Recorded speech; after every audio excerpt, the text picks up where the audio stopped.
Let's move on and look at range, which really is a collection rather than a container.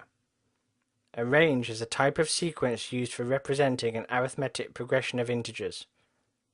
Ranges are created by calls to the range constructor, and there is no literal form. Most typically, we supply only the stop value. In this case, we create a range from 0 to 5 simply by supplying the stop value of 5. Ranges are sometimes used to create consecutive integers for use as loop counters.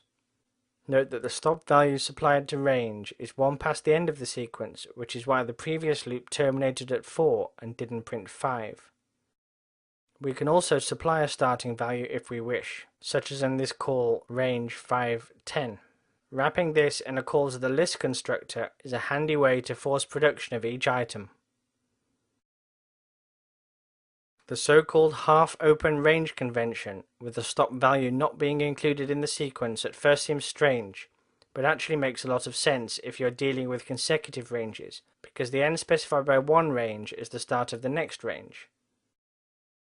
Range also supports a step argument, which controls the interval between successive numbers.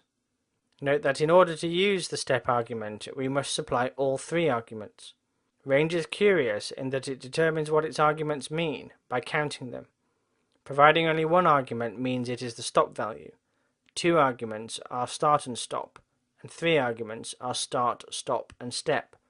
Python's range works this way so the first argument, start, can be made optional, something which isn't normally possible. Furthermore, range doesn't support keyword arguments. You might almost describe it as unPythonic. At this point, we're going to show you another example of poorly styled Python code, one you can and should avoid. Here's a poor way to print the elements in a list using range, len, and list indexing. Although this works, it's most definitely unPythonic. Always prefer to use iteration over objects themselves. If for some reason you need a counter, you should use the built-in enumerate function, which returns an iterable series of pairs, each pair being a tuple. The first element of the pair is the index of the current item, and the second element of the pair is the item itself. We can improve this even further by using tuple unpacking and avoiding having to deal directly with the tuple. Because of the strong iteration primitives built into Python, ranges aren't widely used in modern Python code. Let's move on and look at the next collection type.